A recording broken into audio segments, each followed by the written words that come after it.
بسم الله الرحمن الرحيم. بسم الله الرحمن الرحيم.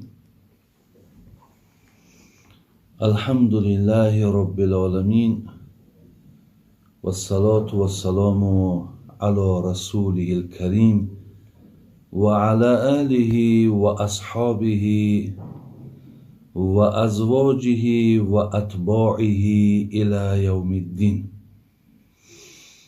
برادران خیلی عزیز و گرامی، موافق وعده که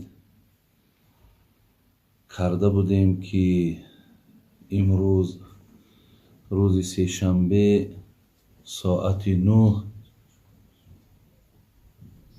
من با سوالهایی که شما ارسال نمودید جواب گردانم. الحمدلله رب العالمین که خدای مهربان این ساعت را برای ما خدای مهربان موفق گردانید و در همون ساعت شکر الله مهربان میکنم که قرار دارم و در دوام این چند روز سوالهای خیلی زیاد بر من ارسال شد. انشاءالله حد الامکان حرکت میکنم که تا چه اندازه یا تا چه وقتی را که اینجا صرف میشود با سوالهای شما انشاءالله پاسخ گردانم.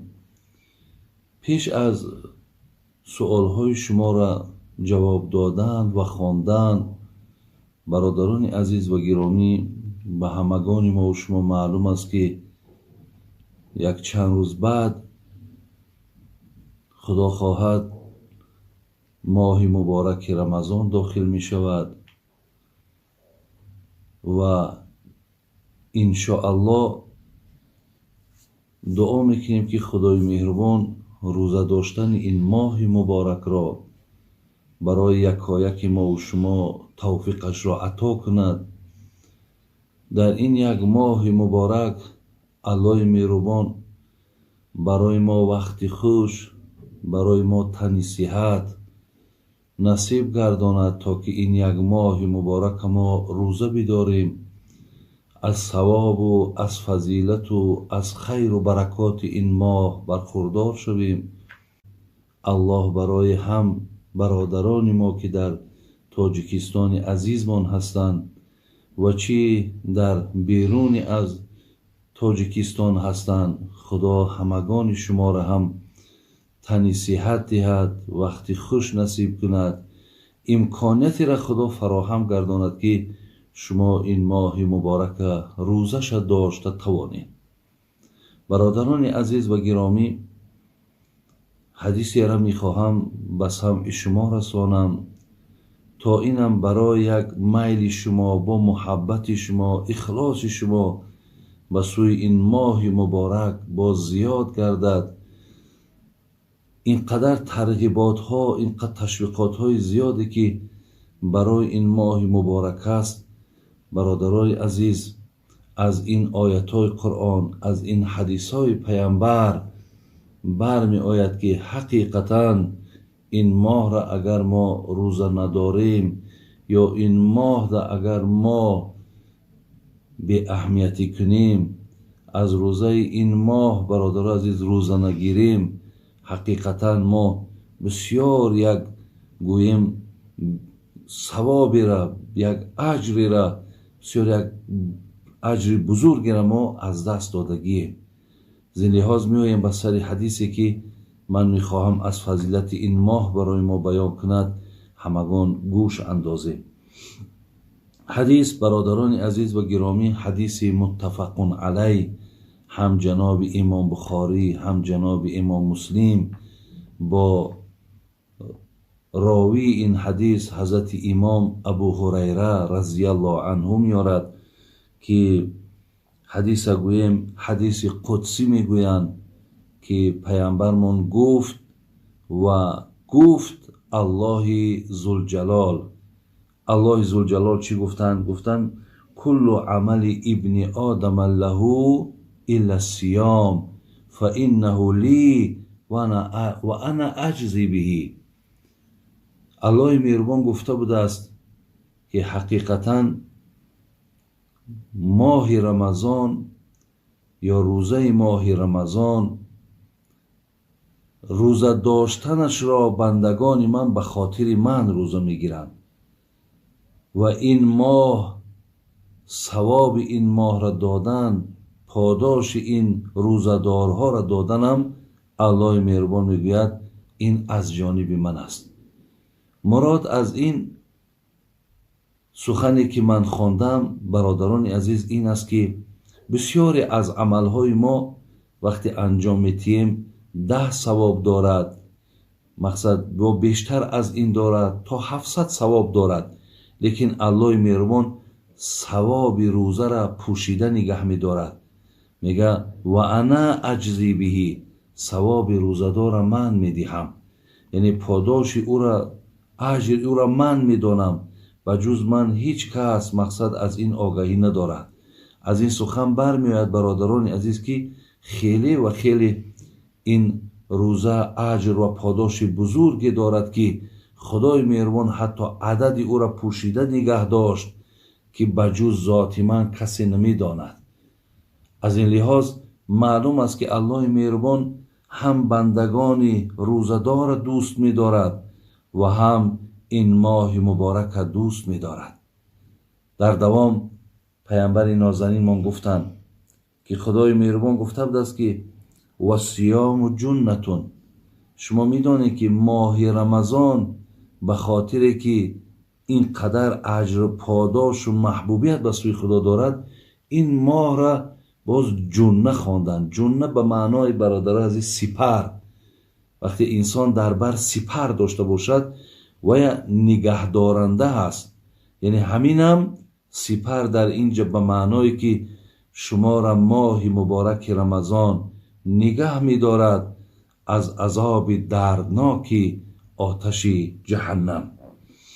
در دوام حدیث پیامبر ما گفتند فاذا کان یوم صوم احدکم فلا یرفث ولا یسخب. برادرانی که روزه می دارین خوب در همین مسئله اهمیتی. خدای مهربان فرموده بود است که شخصی روزدار هیچگاه باید در زبانش سخنی دروغ، سخنی بیهوده، سخنی مالایعنی، غیبت، حقارت باید در زبان روزدار نباشد. برادران عزیز شما بینید که وقتی این سخن الله مهربان میارد مقصد این است که ما حدیث دیگر هم داریم.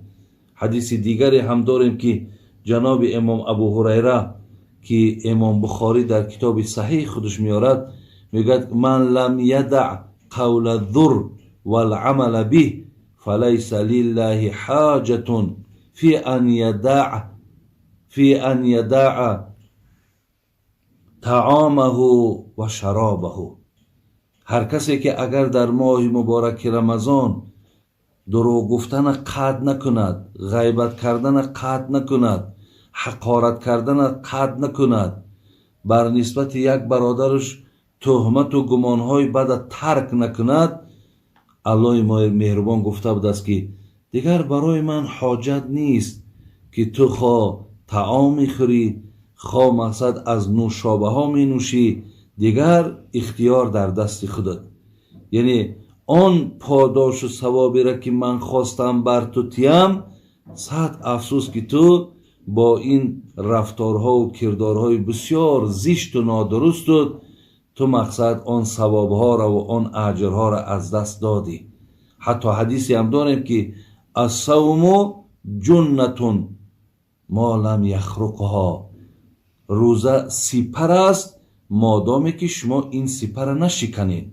یعنی معنیش این است که شکستنش انامین راه نادرست در ماه رمضان انتخاب کردن و در این ماه رمضان دروغ گفتن، در این ماه رمضان بیرحمی و بی انصافی کردن، این شایسته آدمی روزدار نیست. برادران عزیز، از این لحاظ بین شرط ها را هم در داخل حدیث پیامبر نازنین گوش زد من داره که مبادا به این کارها دست نزنین که شما از این بسیار پاداش بزرگ برادرای عزیز و گرامی محروم میشین. حتی بین در دوام حدیث میگه فَإِنْ صَابَهُ أَحَدٌ او قاتله فلیقل اینی صائم اینی صائم. حتی چقدر عادی و ساده میگه اگر یک نفر شما را حقارت کند، حتی شما را اراده کشتن داشته باشد، شما در عوضش برادر عزیز میگه هیچگاه حقارت نکنین، بلکه جواب تو بر او آدم این باشد اینی صائم، من روزدار هستم. برادران عزیز و گرامی، انشاءالله فکر میکنم که این سخنهایی را که از حدیث قدسی برای شما بیان دارم انشاءالله شما را درک میکنین و در این ماه مبارک رمضان هیچگاه مقصد به این به اهمیتی راه نمیتین. علل خصوص برادرانی که در این ماه مبارک شما مقصد در بازارها و در مغازه ها نشسته این ماه را من از همون ابتداها دائم گوش زد میکردم مردم باز میگم که در این ماه حرکت کنین که شما دنبال فایده های مالی تا نگردین.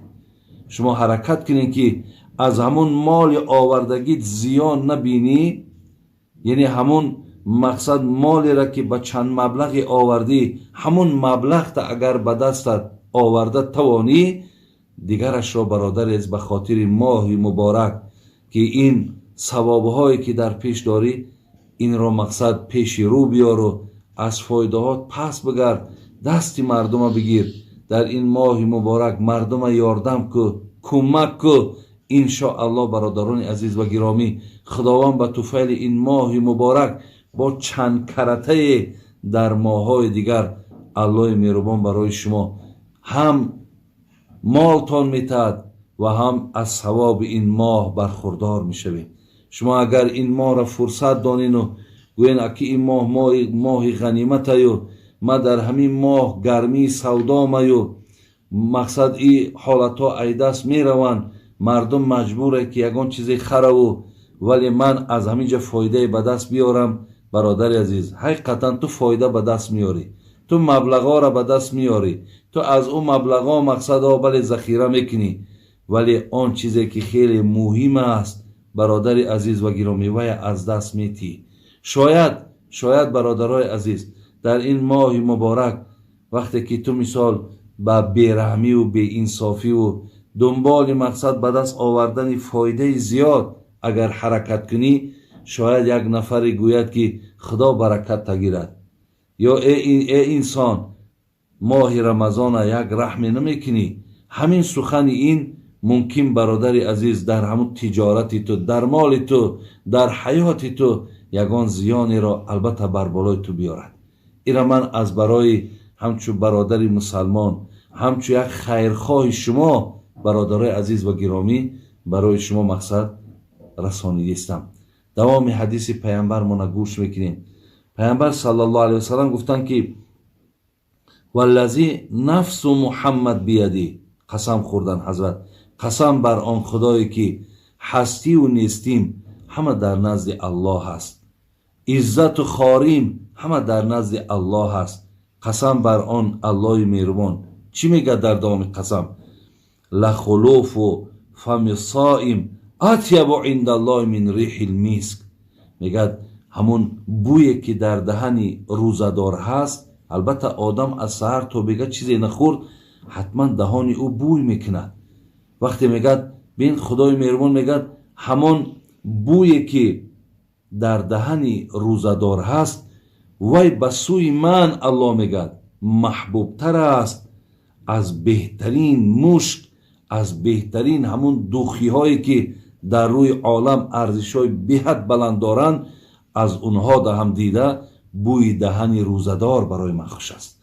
ولی من امشب نگاه کردم، یک اخبار میخواندم، یکی از همون دوخی های 10 دوخیه که در روی عالم گویم در مد اول میستن که دوخی های بینهایت قیمت، یکی از آنها را که استحصالش در دوبای بوده است با همکاری بسیار متخصصای همین پرفیومریا که از فرانسیا، از شویتزاریا، از ایتالیا همگی دوخی ساختن که در شیشه که بسیار شیشه گرانبها بوده است که از بریلیانت ساخته شده است و در داخلش 3 لیتر گویم همون دوخیه که به نام شموخ که اصلا این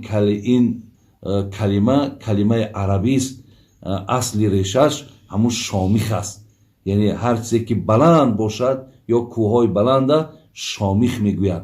انا همین دوخی بگیم که همین شموخ که ارزشش میگد 1,295,000 دلار بوده است.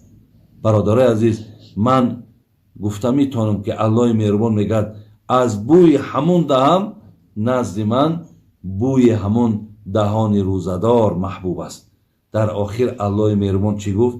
گفت لصائم فرحتان، آدمی روزدار 2 خرسندی دارد، برای او 2 خرسندی عطا کردم. خب بین که یکی اذا افطر فرح بفطره و اذا لقی ربه فرح بصومه. یکم خرسندی که بر او دادم هرگاهی که اگر همون لحظه روزه گشادن نزدیک شدن گیرد، 1 دقیقه و 2 دقیقه که ماندن میگیرد، میگه روزدار تا چند در دلش یک خرسندی پیدا میشود که الحال از طعام مقصد تناول میکنم. دویم خرسندیش گفت الله مهربان هرگاهی که او را داخل جنت کردم از نظر خودم، از رحمت خودم من روزدار خوشنود میگردانم. برادران عزیز و گرامی، اینجا متن حدیث به انجام میرسد و انشاءالله گفته همون عزیزای خدا که 1 نکته بس است اگر شعور است ورنه چو چراغ پیش کور است.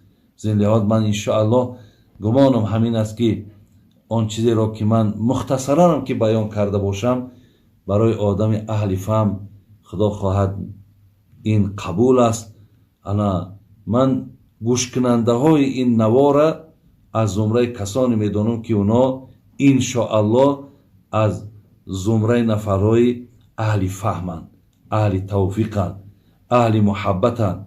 اگر من میدانستم که این در جای مثال قرار دارم که هیچ کس مثال به این سخن، به این حدیث و به این دعوت اهمیت نمیتید، من هیچگاه برادر عزیز این حدیث را از ابتدا تا آخر نمیخواندم.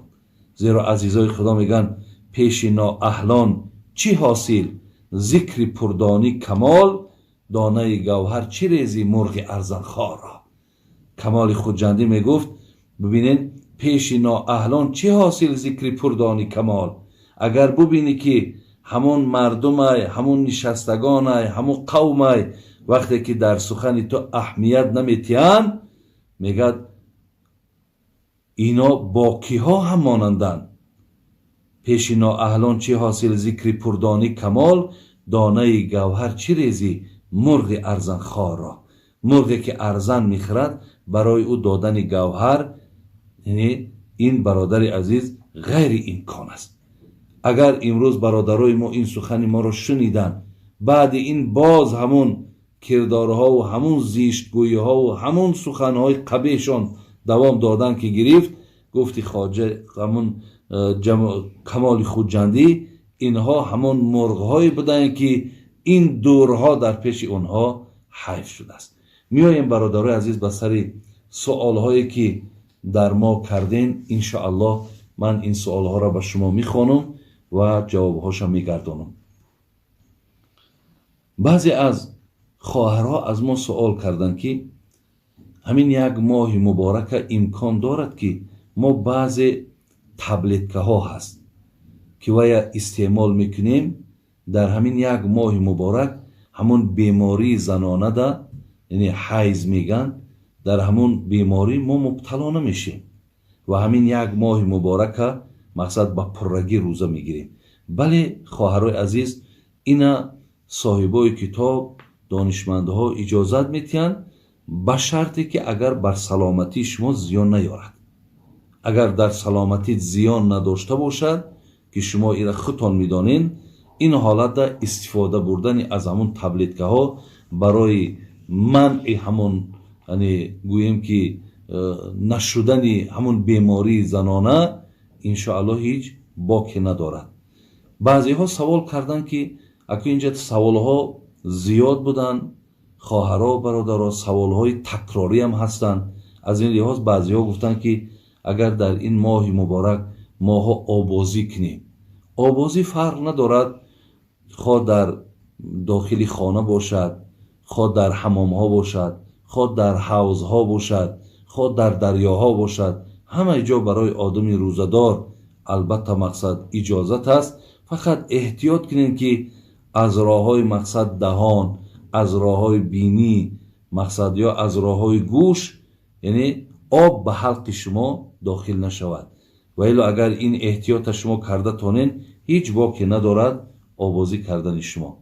دیگر نفرهای سوال کردن که در ماه رمضان ماها مقصد بیماریم و اگر مقصد اوکال استفاده بریم اجازت هست یا نه. اصلا برادران عزیز و خواهرای مهربان، هر کسی بیماری دارد که به سبب روزه گرفتن اگر بیماریش اوج بگیرد، شریعت اسلام اجازت دادن که این آدم حقی روزه را خوردن دارد.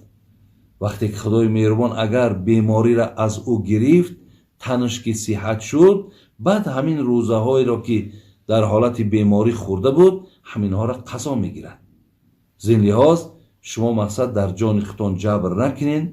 بسیار از نوعهای بیماری هایی که چی بیماری های قندن، چی بیماری های مقصد میدن، چی بیماری های روده هستند که اینها مقصد گرفتن برای اینها بسیار مشکلات ایجاد میکند. زین لحاظ برای شما شریعت این حقوق و این اجازت داده است. فقط شماها مقصد این رعایت کنید. ولی بعضی بیماری های هست که مقصد نه چندان در او مشکلات ایجاد میکنه، اینها اگر بگیرن اجازت است. و استفاده اوکال خواهر و برادر عزیز اجازت است. این اوکال خود در موشک باشد، خود در پوست باشد، خود در گوشت باشد، حتی در همین وین هم که باشد، فقط احتیاط از همون اوکال هایی که قوت دهندن، مثلا در ارگانیسم آدم وقتی قوت میبخشد، مثل همین گلوکوزواری، از همینش احتیاط کنین.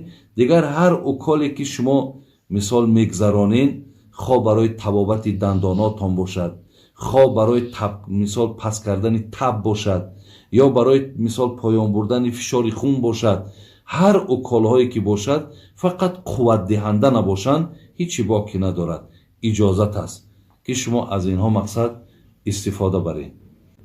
خب نفری گفتن که اگر من سهوا روزه رو میخورم، از یادش میبراید و خواه میخورد، خواه مینوشد، خواه حتی بازنش هم خوابگی میکند، بعدا میفهمد که وای روزه دار است. این حالت در روزه شما باقی است.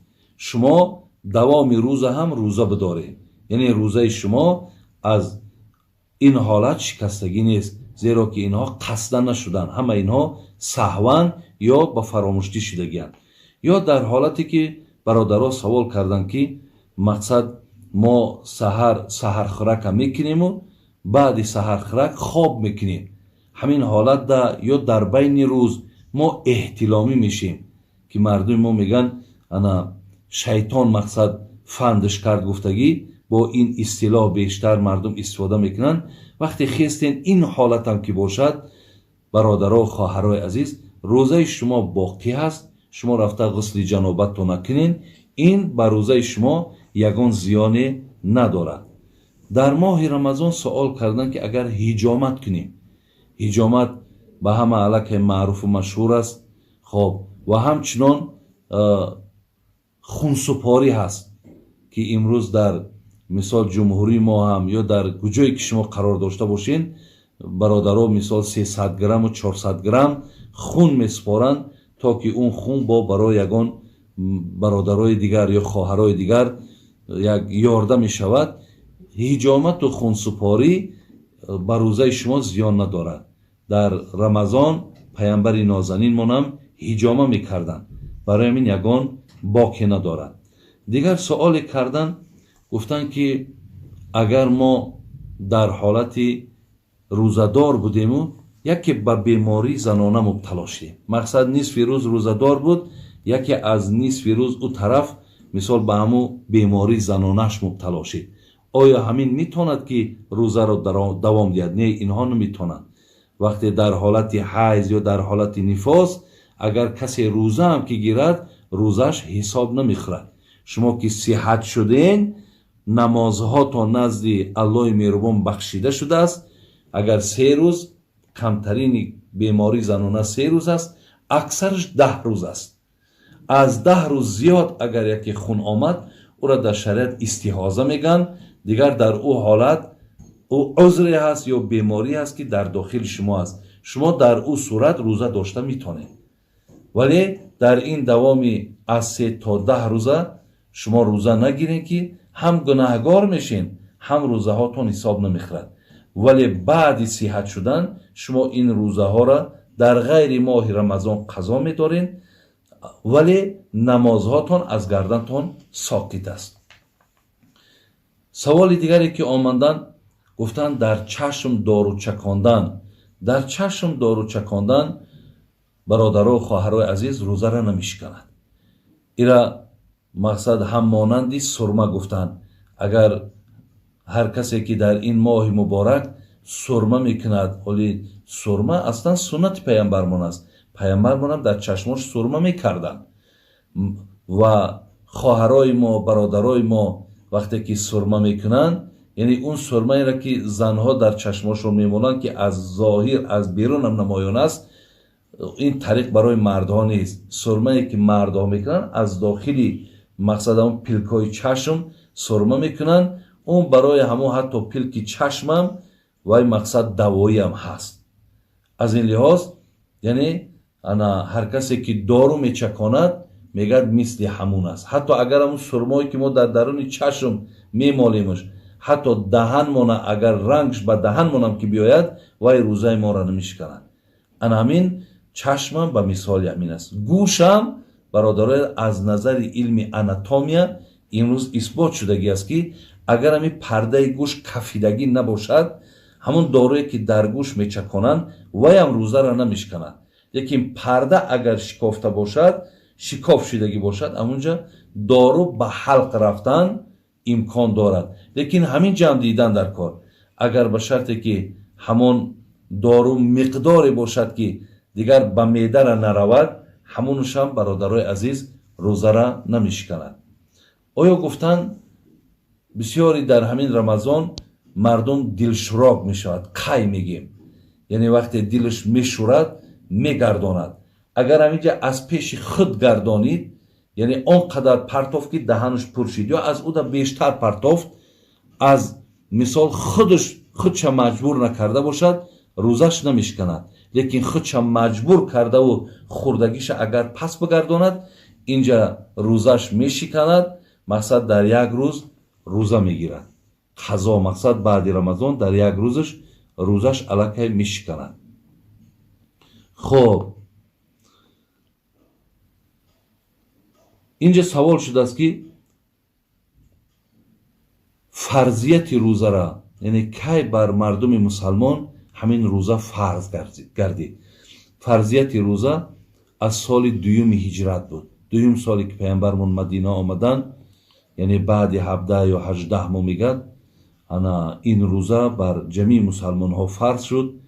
аввалин рӯзаеро ки мусалмонҳо гирифтанд, бародарони азиз ва гиромӣ, ин ба 26 моҳи феврали 624 мелодӣ ки рӯзи якшанбе мувофиқ меяд, ба ҳамин рост омадагӣ буд ки ана пайғамбармон то охири умрш 9 бор рӯза гирифтанд. яъне ҳамин баъди 9 бор рӯза гирифтанд, ҳазрат дигар умршон ба 63 расид ва аз дунё гузаштанд. ҳамин 9 соли рӯза доштанаш 5 سال همین 29 روزی گرفتگی است و 4 سال همین را 30 روزی گرفتگی است. خب سوال دیگر را میگذاریم. انا در همین ماه رمضان سوال دادن که خوردن تخم یا اکرچکا یا کلبسه یا رالتون، خب انا آیا همین ها مقصد درست است یا نادرست است؟ البته درستند. هر چیزی که اگر حلال باشد یگان باکی ندارد، اینها را خوردنشان البته به البته جایز و درست است. انا بسیاری از برادرها مقصد درباره همین رالتون میگن یا درباره کلبسه ها میگن. اصلا برادرای عزیز آنچه که گویم برای ما اعتبار دارد همون ترکیبات همونا هست. در ترکیباتشون، در سستوشون اگر یگان چیزی از حرام، از شبهه چیزی نباشد وای مقصد اجازت است که ما او را تناول کنیم. شما یک مثال مقصد همین بازار گوشت فروشی میرین، گوشت خری میرین، در همونجا مقصد مردم در پیشش گوشت های تیار دارن. ما چی میدانیم که همین گوشتی را که همین انسان میفروشد همین مقصد از کدام با کدام راه کشته شده است، یا همین گوشتی مقصد حلال است حرام است ما نمیدانیم.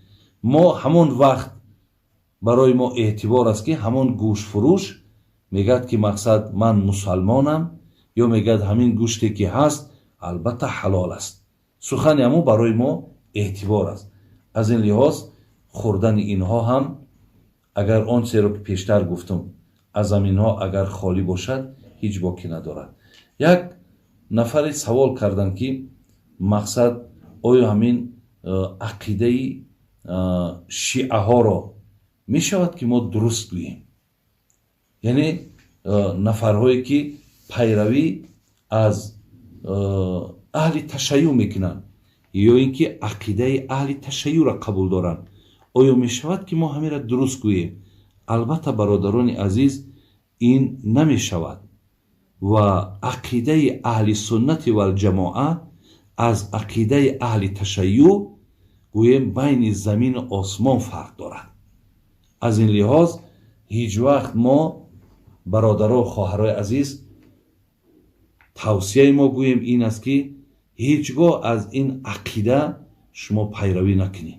هیچگاه اگر شما خواهید که پیامبر نازنین از شما راضی باشد، الله مهربان از شما راضی باشد، همین راهی را که ما انتخاب کردیم عقیده اهل سنت و الجماعه، خب چه حنفی باشد، چه مالکی باشد، چه حنبلی باشد، چه شافعی باشد، خب اینها خواهرها و برادرای عزیز همه عقیده هستند که از قرآن و از حدیث جمع آوری شدن. زین لحاظ من شما را علل خصوص مردم تاجیکستان که من هرگاه سفرهای بیرونم داشتم درونم داشتم دایم توصیم همین است از پیروی مذهب امام ابو حنیفه هیچگاه یگان وجبم بیرون نشوید. انشاءالله همین امام شافعی، همین امام احمد حنبل، همین امام مالک، همه اینها برادرای عزیز و گرامی دوستدارهای امام ابو حنیفه بودند. اینها حتی خودشان در علم در تقوا دائم پایانتر از ابو حنیفه نشان میدادند. زین خاطر من به خاطر آن نه که من تعصب داشته باشم، به خاطر آنه که خود عزیزا و بزرگا خود قائلم که ما در فهمیش و در علم و در تقوا و در همه جهت از ابو حنیفه ما پایانتر هستیم. این بزرگی اونها را نشان میداد. زین لحاظ پیروی از این مذاهب چارگانه برادرای عزیز بنهایت خوبتر و بهتر و لازمتر و درکارتر است. هیچگاه از این عقیده پیروی من زمانهای خطیب بودم برادرای عزیز، حتی در کلاب در همون منبری که می نشستم می آمدم گاه در زیرش مکتوب ها می افتم. در مکتوب وقتی که من از ابوبکر و عمر و عثمان و از ابو هریره و از اینا وقتی تعریف میکردم توصیف میکردم در همون کاغذ ها در نسبت همین بزرگا حقارت ها می نوشتن که مقصد من امور خانم طبیعت و مقصد خیره شود. لیکن طبیعت من خیره نمیشد، بلکه من پناه طلب میکردم و با مردم میفهموندم که دادرای عزیز این راه را انتخاب نکنید که شما در راه کفر و ضلالت رفتید. از این لحاظ حتی در روسیه هم که بودم ما با یک اهل شیعه هم بحث و مناظره شدیم. حتی دیدم که در اونجا هم از همین تاجیکای ما، ولی بعضی هاش در زندانن، از همین تاجیکای ما رفته در همونجا مردم ترغیب و تشویق با شیعه کردگیان. از این لحاظ از تاجیکا علال خصوص بسیار خواهش دارم در همون مکتب‌ها، علال خصوص مکتب‌هایی که در تهران و در قم و در دیگر منطقه‌هایی که هستند، حتی عالم داریم در همین تاجیکستان حاضر زنده و حیات است که خودش میگد که من نفرهای را در همون شهرها هم صحبت شدم که اونها گفتن که ما اکامی عقیده را قبول کردیم و لیکن تاجیکستان که رفتیم همین عقیده ما را پوشیده نگه می‌داریم، یعنی اینا ما آشکار نمیکنیم که ما همین خیلی عقیده داریم. این عالم با شنیدگی من میگه من گفتم که این عقیده را باید شما نمیگرفتین و حتی در تاجیکستان هم که باشین این عقیده را پوشیده نگه ندارین، بلکه از این عقیده بیزار باشین. شما همون عقیده امام ابو حنیفه را بگیرین.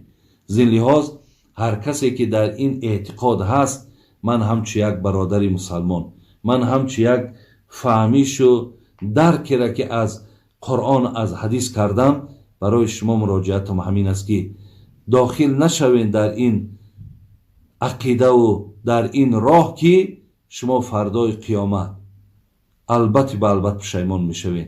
زیرا این راه بسیار راه خطرناک است. راهی هست که فقط یک مذهبی هست که یک راهی هست که فقط حقارت میکنی، فقط باید تو در داخل حقارت باشی. زین لحاظ یک مذهبی ساخته است. ایرا اصل شگیری اگر همون عبدالله ابن سبای یهودی گویم سازگار و تشکیل کننده انا همین عقیده اهل تشیع هستند. من در این بابت سخنهای زیاد دارم، ولی این قدر گفتنیم که برادرها و خواهرای عزیز هیچگاه فرزندار اهمیت این که این راه را قبول نداشته باشند. دیگر مراجعت من به دیگر مردمی که مثال خداشونه وهابی میگن یا سلفی میگن یا ترغیبی میگن یا تشویقی میگن یا مقصد اخوانی میگن یا هر چیزی که میگن، برادرای عزیز و گرامی، هدف شما اگر الله را شناختن باشد، هدف شما اگر پیروی از سنت پیامبر باشد، هدف شما اگر مسلمان زیستن باشد، انشاءالله از همین راه مذهب ابو حنیفه به همه همین خوبی ها ما و شما میرسیم. الله مهربان شما را توفیق دهد، زیرا که من در این بابت تاکید انشاءالله فکر میکنم که همینش برای شما کفایت میکند. اینجا در باز چندین سوالهای دیگرم انا برای ما آمده است،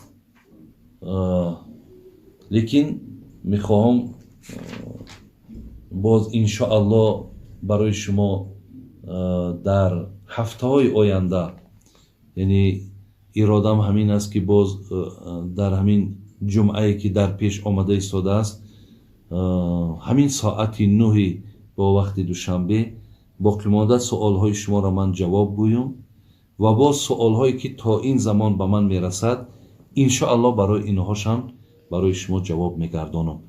خداوند همه شما را نگهبان باشد و امروز بسیاری خواهرها و برادرها و مادرایی که از این تاجیکستان من در زنگ میزنن میگن که در حق فرزندامون دعا کن که در غریبی و مردم مقصد در یک حالتی بسیار ترسن که مبادا فرزنداشون مبتلای این بیماری نشوند. خدای مهربان ما دعا میکنیم که الله مهربان تمام این فرزندای ما را، تمام مردم ما را در حفظ امانش نگهبان باشد. از این دردها خدا نجاتشون تید. بازم تاکید میکنم برادرایی که علاوه خصوص در این ماه مبارک شما برادراتون دستگیری میکنین، از مالهای زکاتون اونها را تامین میکنین، خدا باز هم مالهاتون زیاد گردانه، باز هم در پناه رحمت اسمتش نگهبانتون باشه و همچنان شما هم دعا کنین که خدای مهربان این تاجیکستان عزیزی ما را هم که چقدر باور کنین زیباگی ها، چقدر انشاءالله خوبی ها روز به روز در این ملک ما زیاد شدیسته، خداوند باز هم از این زیاد گردانه و این رهبر ما را و این نفرهایی که در آبادی این دولت، در پیشروی این دولت، برای بهبود این مردم خیلی خیلی باور کنین چاره‌جویی ها میکنن تا که این مردم از همین مشکلات باشد، سختی باشد، خلاص شوند. خداوند همیشه در پناه رحمت اسمتش نگهبانشون باشد. خداوند همیشه این ملک ما را همین حاضر آرامی و تینجی که بهترین نعمت است که ما را فرا گرفته است که آزادانه برادران عزیز در خانه یکدیگر میریم، میشینیم، صحبت هامون میکنیم، همچنان مقصد در بیرون ها آزاد میگردیم. شکر الله مهربان میکنیم که خدا این نعمت در ما برقرار و بردوام نگه دارد و خدای مهربان ایمان هامون کامل کند، محبت و اخلاص هامون به دین خدا باز زیاد کند و این توفیق ماه مبارک روزه داشتنش بر یکایک ما و شما نصیب گرداند. السلام علیکم و رحمت الله و برکاته.